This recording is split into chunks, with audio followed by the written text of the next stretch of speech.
Because I feel like a salad tossing might feel good. What? Out of Bounds Detroit podcast. Tuesday morning and Friday mornings here on SportsRadioDetroit.com. You're listening to Sports Radio Detroit.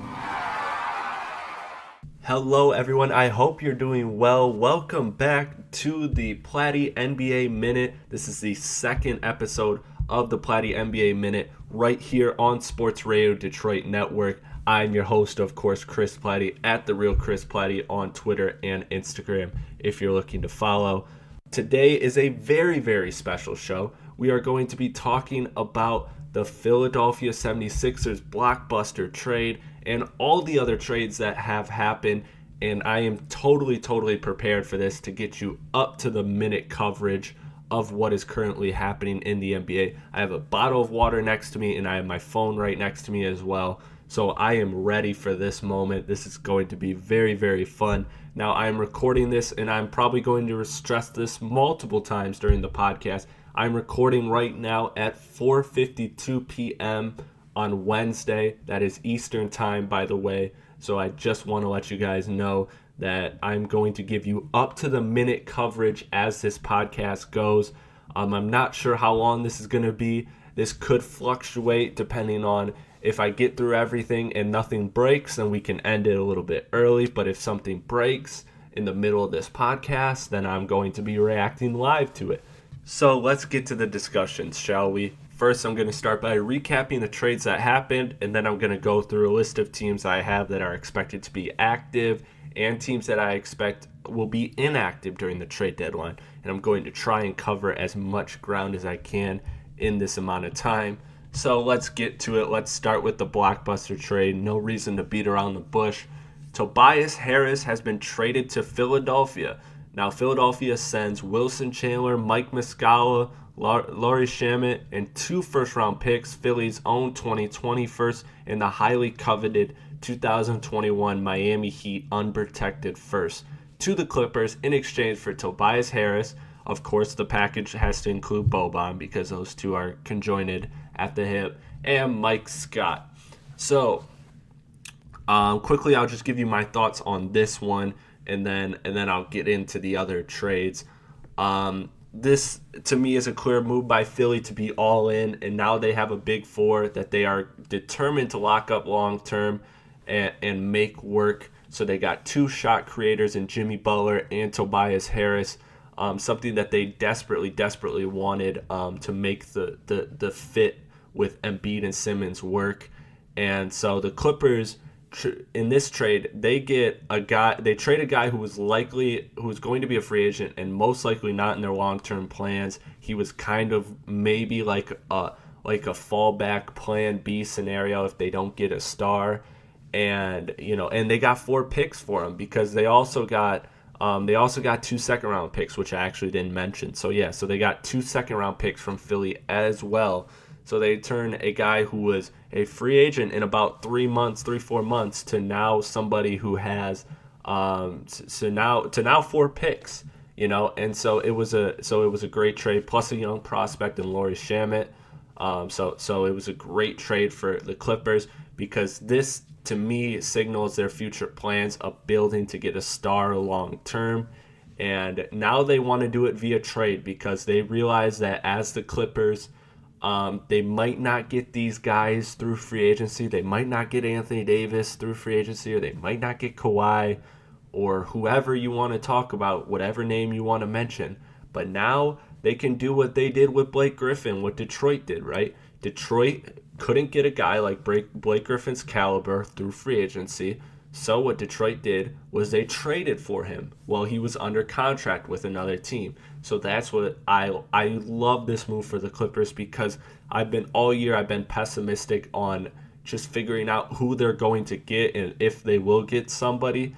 So now this kind of opens up avenues for them to get a star player in another way because now all of a sudden you can offer a ton of picks plus prospects and rotational players and just kind of all sorts of players like Lou Williams, who's a valued contract around the NBA. Like the Clippers can put together pretty much any package they want in order to get a a star player, including Anthony Davis, who was recently announced that the 4 teams he would consider signing with long term, one of those was the Los Angeles Clippers. So this could actually, in theory, allow them to outbid the Los Angeles Lakers and get Anthony Davis, and that would be quite a crazy narrative shift.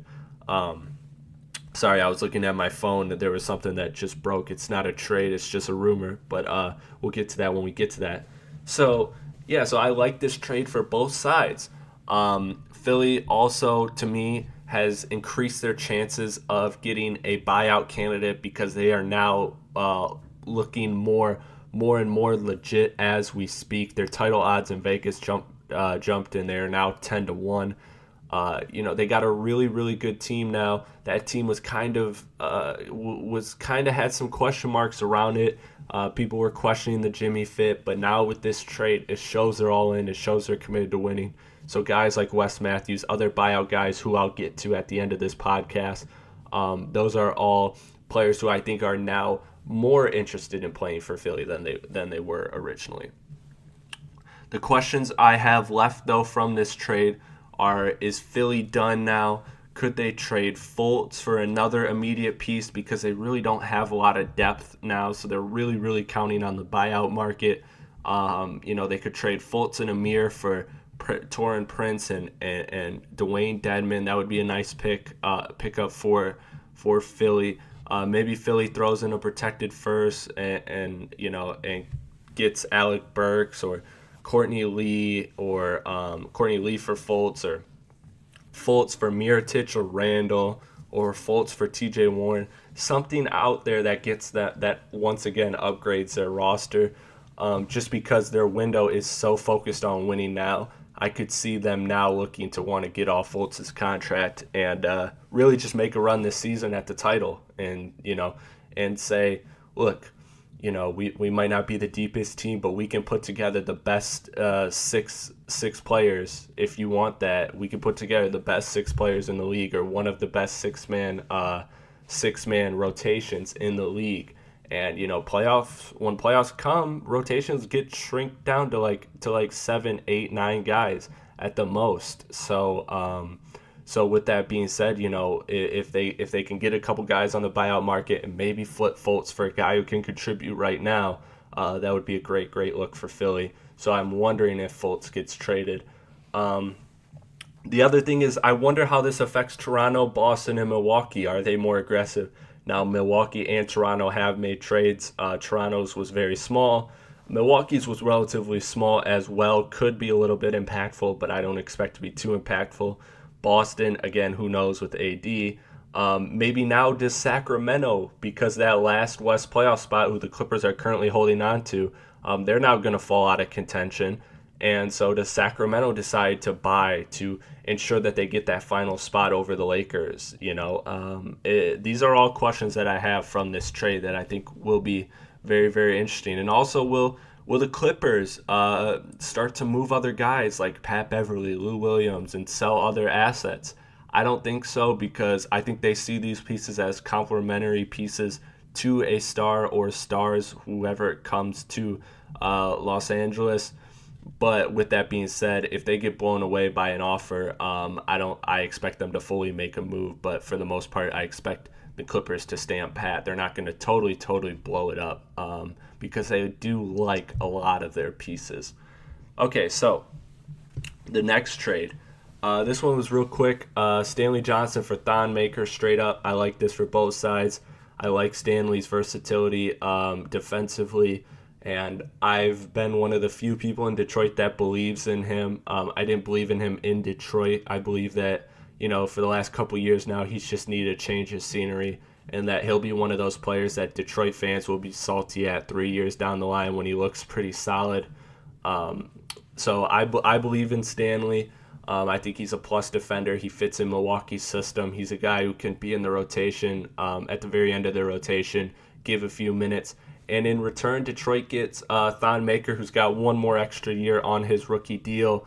And Thon is a long-term project that could actually end up being something really, really good, something Detroit really needs. I mean, Thon could end up being a guy who could play with Blake and with Drummond. like not the three of them on the court at the same time, but but he can share the court with either. He could play the center with Blake, or he could play the power forward with Drummond and kind of stretch the floor. So I like his long-term versatility and fit in Detroit.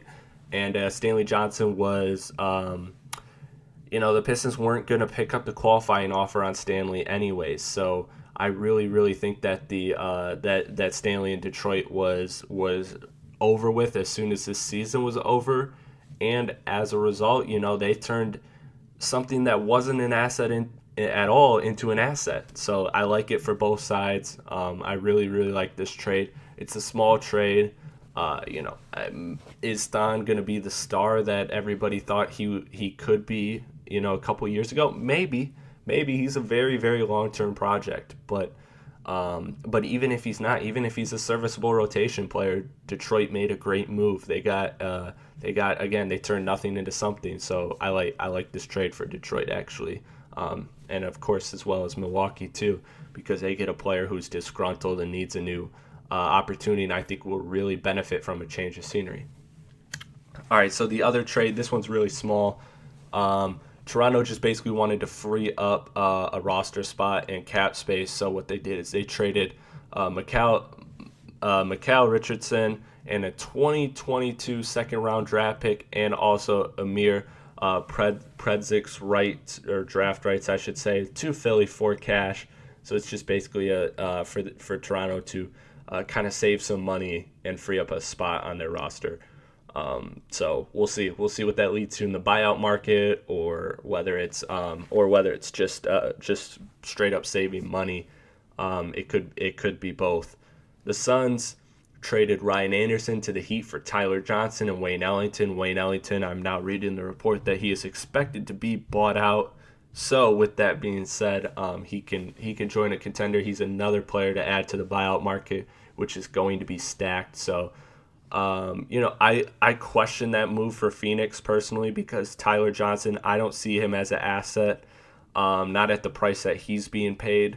So, the Suns don't really have, they're not getting a star free agent this year, but, why take on that contract? Because Ryan Anderson has a team option after this year, so he's gone in Miami, clearly.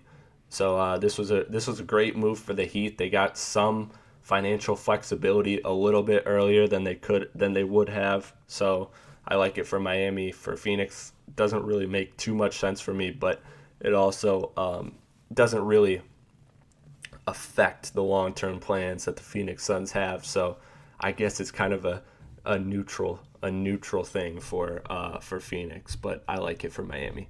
So those are all the trades that have currently happened.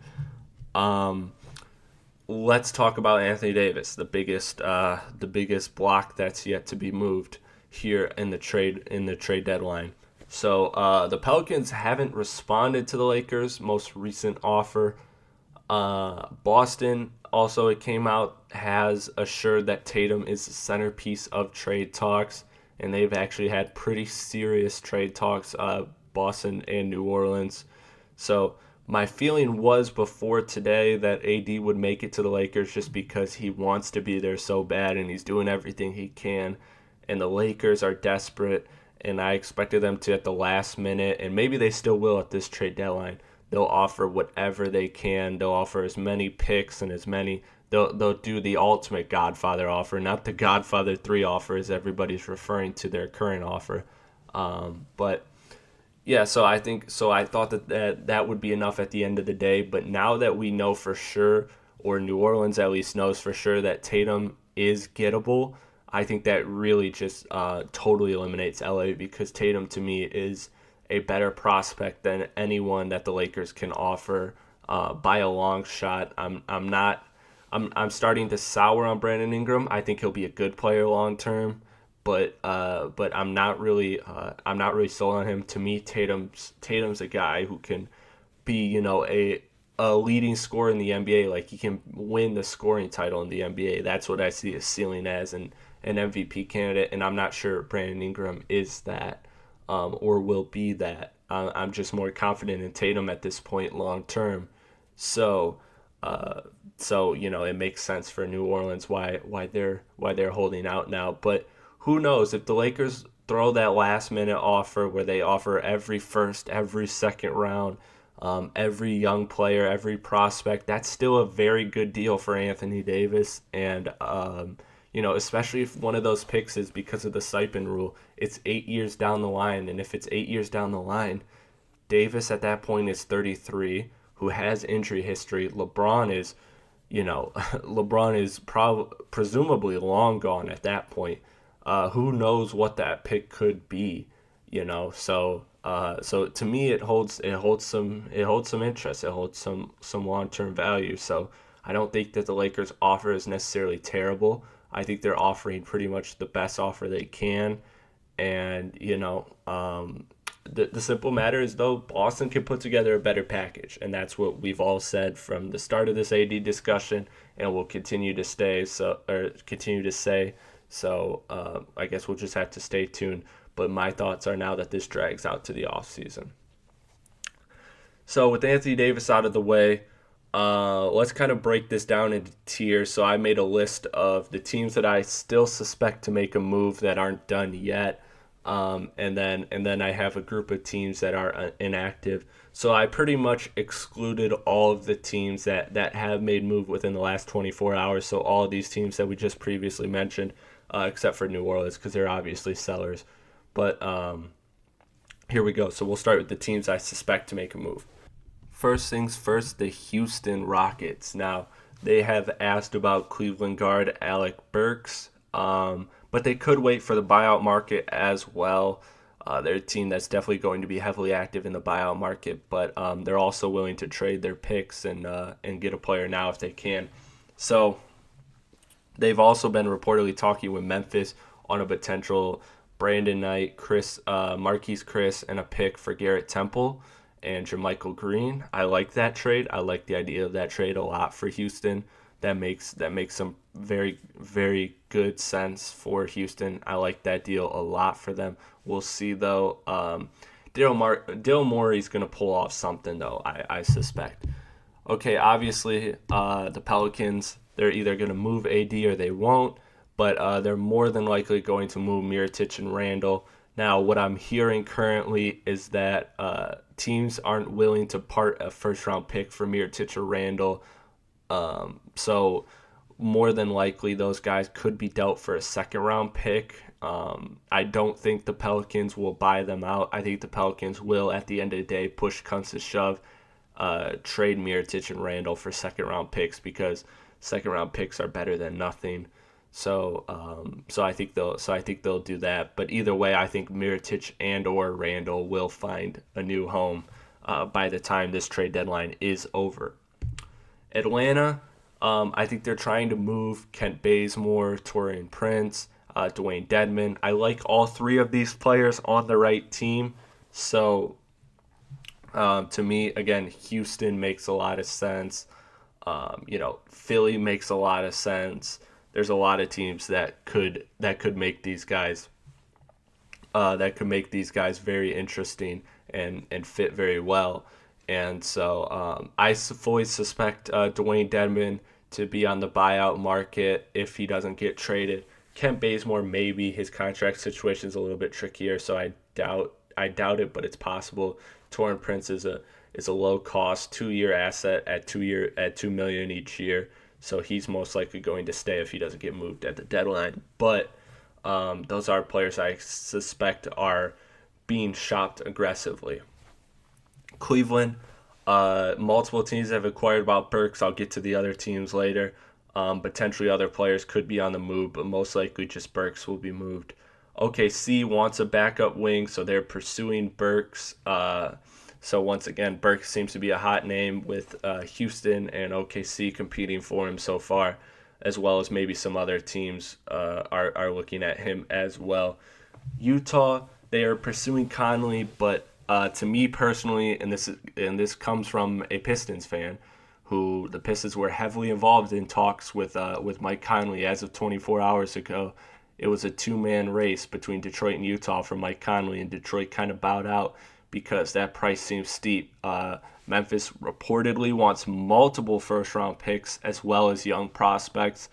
And while Conley's a great player, with at that age and that contract, and his age isn't bad. It's just he seems older because of his injuries.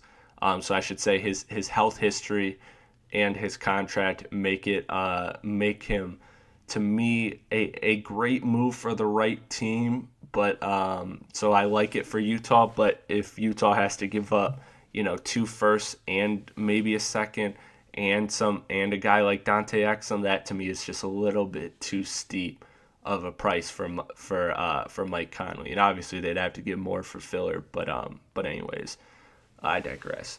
The Lakers, obviously they're looking for AD, but if they don't get AD, they could make some little moves like their Pistons trade yesterday. They acquired Reggie Bullock by trading the draft, not the draft rights, but a young prospect and a second-round pick. So with that being said, I could see them making little moves like that, but obviously nothing that's going to be affecting the AD package, because the AD package is something that they obviously want the most, and they're not going to touch any of the assets involved in that. So Lonzo's not getting moved. Ingram's not getting moved. None of those guys are getting moved unless it's for Anthony Davis. Charlotte, they're in deep talks with the Grizz for Marc Gasol. I have no clue. It hasn't been reported yet what that offer looks like. I don't know how many firsts, if they're giving up multiple firsts, just one. I really don't know what the field is for Gasol. If I had to guess, it's maybe Cody Zeller and Frank Kaminsky and a pick for Marc Gasol. I'm not entirely sure on that. Again, it's going to be very interesting. It could just be as simple as Biyombo, Zeller for Marc Gasol and another player, and a first round pick that would be coming from Charlotte to Memphis, of course. So something like that makes sense in my head, but we haven't gotten the report on what the initial trade is. I've also heard maybe something like Cody Zeller and Jeremy Lamb for Marcus and a pick for Marc Gasol, and I wouldn't like Charlotte to touch their guard depth. Their guard depth to me has always been shaky, so and this is the best it's been in my opinion in years. So I would hate for them to tap into that if they have to. Memphis, obviously, we just talked about them. They're looking heavy to sell Mike Conley and Marc Gasol. They've also been shopping JaMychal Green actively because he seems to be a young prospect or a young player that people seem to want. Again, Houston's interested in him. So my thoughts are that something's going to happen at this deadline with Memphis. I feel like ultimately they're going to cave on Conley and Gasol, and they're going to take the best offers. I don't think they're going to carry this out to the offseason, especially Gasol with his history and contract situation and all that. I expect him to be moved at the end of the deadline. And I'm actually a little bit surprised that Charlotte has been in deep talks about Marc Gasol for days, and we haven't gotten an official trade yet. So I'm wondering what the holdup is there. So those are the teams I expect to make a move so far. Now there could be a lot of other moves. Guys like Brian Windhorst and stuff have talked about teams making those little under the radar luxury tax trades like Miami so famously does almost every year. So there are little trades like that, but for the most part, those are the teams I expect to actually make sort of, impactful, in standing-wise, impactful moves and transactions. So teams I expect to be inactive: Denver, they have great chemistry, they have a solid team. The Warriors, they're waiting for the buyout market, and they're going to get somebody on the buyout market, and it's going to piss off the NBA, but that's just what it is. The Celtics, they're waiting for AD in the buyout market. Celtics are interesting because they are a deep team already, so I don't know how active they'll be on the buyout market, but they certainly, with how they've performed this year, they certainly could upgrade their roster somehow, some way. So I'm kind of really curious to see if they enter the buyout market. Brooklyn, they have great chemistry right now. They want the playoffs so bad, and the way their roster is set up is they have very specific roster construction that's built to offer max salary slot this offseason. So they're not going to do anything that jeopardizes that. So I think it just, to me, it has to be a very specific move for Brooklyn to want to do it. So that kind of makes things murky for them, and that's why I think it's more than likely they just stand pat because they're now 6th in the East, and they got a good leg up on the Pistons, who are the 9th in the East. So they're pretty safe. They're not totally safe in the playoffs, of course, but they got a decent leg up, and they seem to be on the upward trajectory, unlike the Pistons. So I could see I could see them just kind of standing pat and being okay with their team for the rest of the season. Toronto, again, they made that small move for a roster spot. They could still maybe make a move for a rotation player, but I don't see anything major. There was the idea flirted out there of Mike Conley and Marc Gasol for Kyle Lowry and Valanciunas, and that just didn't really go anywhere because Memphis obviously wants young players and multiple picks, and Toronto, well, that would be a great deal for them, and they could be an amazing defensive team if that happened. It just wasn't likely from Memphis's perspective. Washington, they're rumored not to be selling. Now, I've been saying all year they got to blow it up. I've been saying since last year they got to blow it up. But they still want to be in the playoffs so bad, so they won't trade any future assets because of their current situation. So, I don't expect Otto Porter to be traded, even though I think he should be traded now. And also Trevor Ariza, who the Lakers are fond of. I don't see them trading him because, again, Washington really wants to make the playoffs badly. And, with that John Wall, man, that rough Achilles injury, pray for John Wall. But that's going to be a contract that's going to really kill their books the next 4 years. And so a little bit of playoff revenue would go a long way. So they're definitely going to look to make a move. But again, because teams are going to want future assets from them and they are well aware of the situation they're facing going forward, I don't see Washington willing to give up any future assets at all because of just where they're at. And they're a team that needs to rebuild but financially can't. So they're in a very, very tricky spot, much like the Pistons. Minnesota, they're stuck in cap hell and no man's land in the West. So I just kind of see them as a team that's just going to be there. They can't really make any moves at the deadline, in my opinion. I don't see anything happening. They can't do anything to get under the tax or anything sneaky like that. So, they're just gonna be inactive. Phoenix, they did just make the Tyler Johnson trade, and I wrote this before the Tyler Johnson trade happened, actually. So I could see them, kind of moving an asset for asset or prospect for prospect swap, like Detroit and Milwaukee just did. That's the only way I could see Phoenix making a move, though. They don't have any vets that people want necessarily. So they're not like other teams like Atlanta, who have the ability to trade players that other teams desire, like Bazemore, like Prince, like Dedmon. San Antonio, trade deadline's never been their style. I remember in my whole NBA life, probably 2 or 3 trade deadlines the Spurs have made a move, and usually each time they were actually very impactful. I believe one year was when they got Marco Bellinelli at the trade deadline, if I'm not mistaken, and that turned out to be a nice move for them. But for the most part, San Antonio doesn't really do trade deadline stuff. That's never been their style. And the way they're clicking now, again, unless they get an offer they can't refuse, I don't see them making a move. Indiana, they lost Oladipo, so they're in this really, really tough spot. They're too good to fall out of the playoffs because it's the East. I mean, if it was the West, they could full on sell and fall out of the playoffs in a couple weeks. But because it's the East, they're going to play a lot of bad East teams. I looked at their schedule. They do have a stretch of hard games. They do have a solid 8 to 10 game stretch of tough play, but they also have a 10 game stretch of a very, very, very winnable games, playing New York, playing Detroit, playing Orlando multiple times. So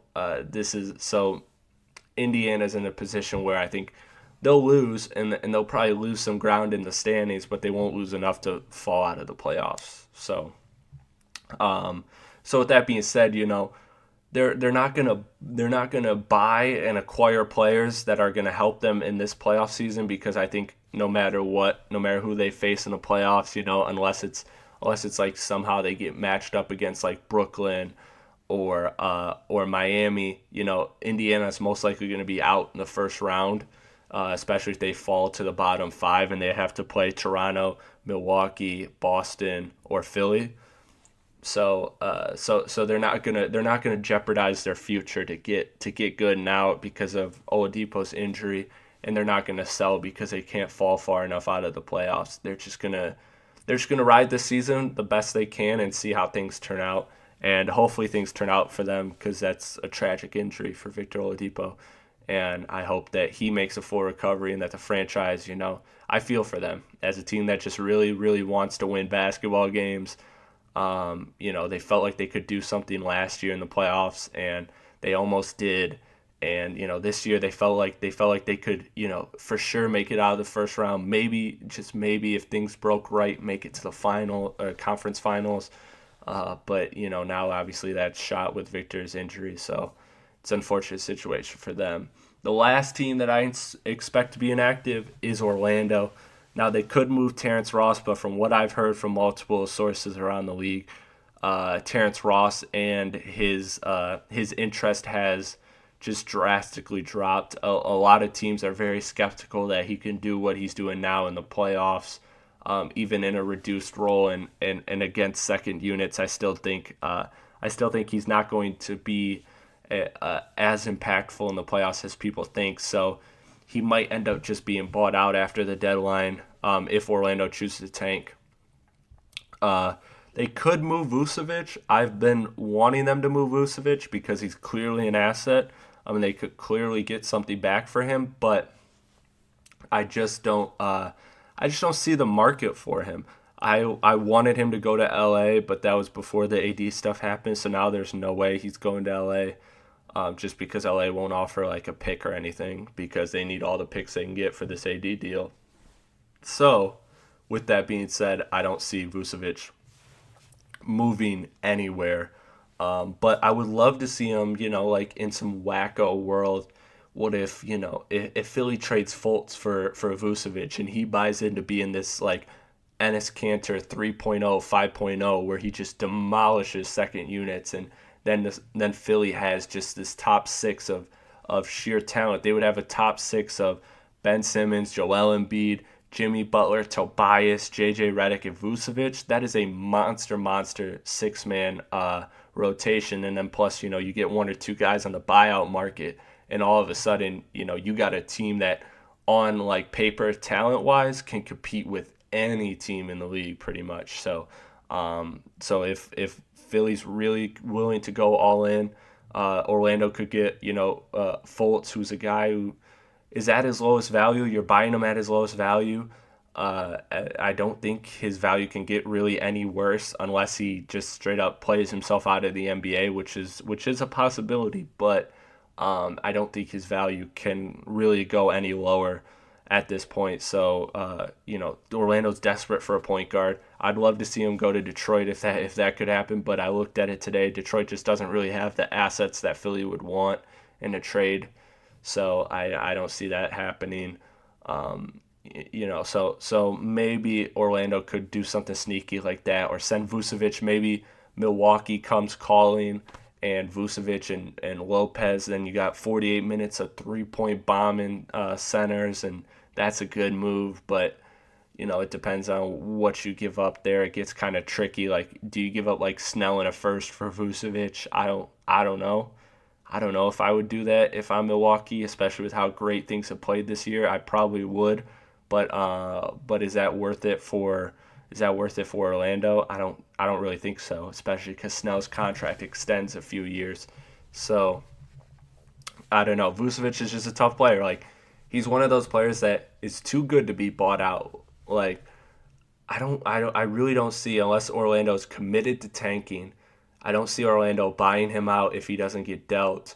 And I don't hear that they're actively trading him. I think they were a few weeks ago, and I think the market just hasn't given them what they wanted. And so, now with Mo Bamba's injury, maybe Vucevic is the long-term center in Orlando, and, Bamba just doesn't work out. I hate to say that about a rookie, but leg stress fractures, especially to big men, is something I take very seriously. And, and Vucevic has been playing really well this year. So, maybe he's played himself into a part of Orlando's long-term future. I don't know. But at $12 million, he's a nice player that, salary-wise, that's pretty easy to match. And I think would be a hot trade commodity. I think should be a hot trade commodity. So we'll see. All right, so some stuff did break while I was recording this. Really, the only important thing that broke was the Blazers and the Jazz are eyeing Mirotic. But again, New Orleans wants first-round picks. So I don't know. I could see at the end of the day, I could see the Blazers doing it. Just because I think they're more likely to make an upgrade than the Jazz. The Jazz could make that move, but I see the Jazz kind of, if they don't get Conley, I just don't see them really making a move, especially now that the Clippers have bowed out, so it's one less team they got to compete with. They're not. I think at this point the Jazz aren't too worried about missing the playoffs anymore. Just by the way things have shaken out, but you never know. They're one injury away from just catapulting out of the playoffs with how good the West is. But I sense Utah is more willing to stand pat than Portland. I think Portland's just a team that just really wants to make a move, and especially this year, they feel like they could beat anybody not named Golden State maybe. Or I'm sure they even feel like they can beat Denver because Denver's this young team and Portland's been there and they've had a lot of playoff experience, and so I could really see Portland talking themselves into this is our year to like make it to the second round and maybe even the conference finals if we get our matchups the right way.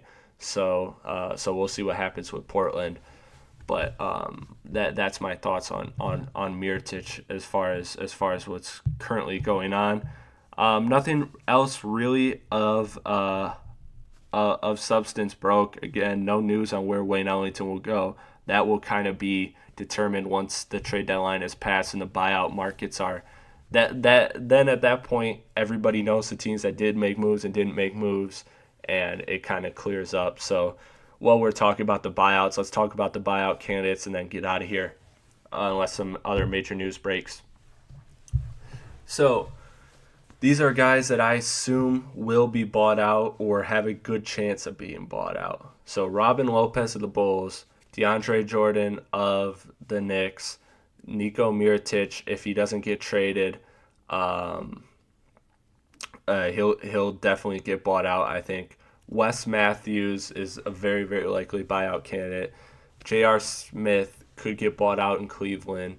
Kent Bazemore, Dwayne Dedmon, Jeremy Lin. Those are three guys from Atlanta who could get bought out potentially. Channing Frye of Cleveland could get bought out, and that would he would be an interesting team interesting player to a lot of teams on the market. Alec Burks, I don't think he'll get bought out because I think with the interest for him, I think he'll end up getting traded for something rather than bought out for nothing. Ernest Cantor, again, most likely bought out. Terrence Ross, who was looked at as a trade chip that Orlando had, is now kind of soured and could potentially become a buyout candidate. I think it's more likely now that he's bought out than traded, but who knows.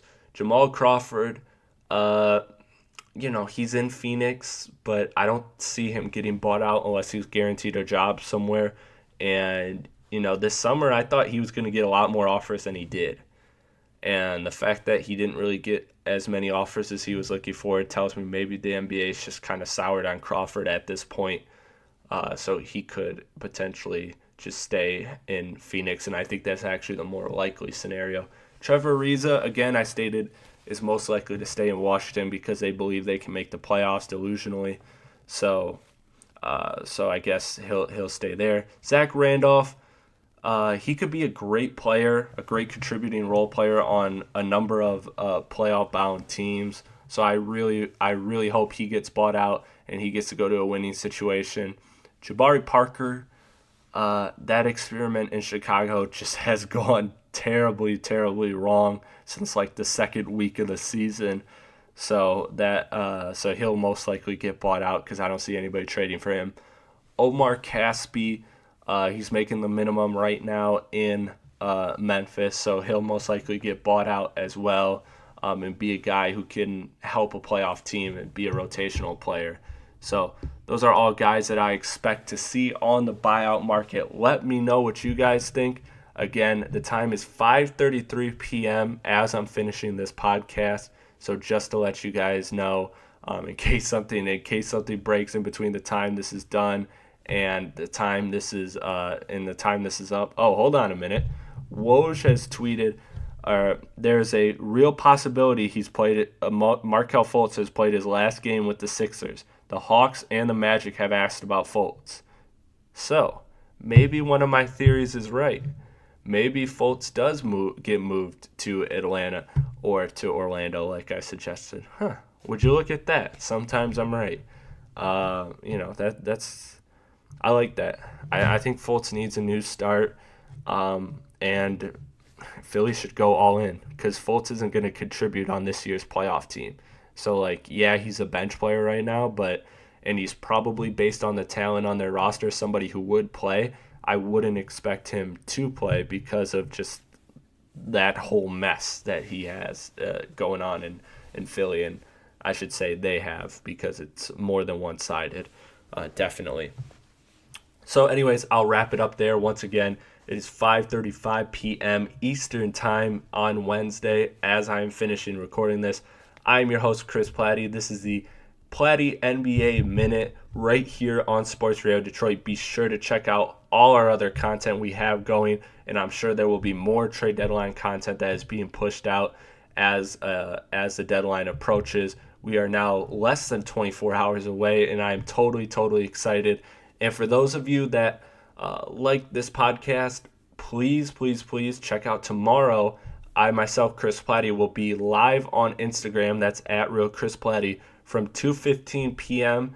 till 3 p.m. Eastern Time. So that final hour of the trade deadline, I will be on Instagram commenting and reacting to everything you guys say, and of course reacting live to all the trades that are coming in. I did it last year. A lot of people loved it. So please check it out this year. It's going to be very, very fun. Who knows what we're going to get in store? Maybe AD gets flipped at the buzzer. Maybe guys like DeAndre Jordan or Markelle Fultz or something get shooken up, or Mike Conley, Marc Gasol. There's a lot of names that could be moved that could really impact this year's NBA season. So I'm very, very excited. So check that out. It's going to be very fun. I'm going to start at 2:15. The reason being is because a lot of times trades will come trickling in about 10, 15, 20 minutes after the trade deadline, and Instagram only lets you go live for an hour max. So with that being said, I could start at 2:15 and go till hypothetically 3:15 in case there are any other offers that happen at the very, very last minute. So that's going to be fun. Please check that out if you're interested. And if I don't hear from you then, I will hear from you on the very next episode of the Platte NBA Minute. Once again, this is Chris Platte, the NBA Minute, right here on Sports Radio Detroit. Please subscribe to this podcast, subscribe to Sports Radio Detroit and all their content that they do. Give it a listen. I love what they're doing here, and I'm happy to be a part of the SRD family once again. So thank you everyone for listening. Take care, have a good day, and I'll see you next week with some more NBA content. This has been an SRD production. Hi, this is Jason Pinkett from Pucking Around and Spinning the Wheels on Sports Radio Detroit. Check us out every Sunday over on the SRD Hockey feed on Spotify, TuneIn Radio, Podbean, iTunes, and Stitcher. That's SRD Hockey in your search bar, New episodes every week.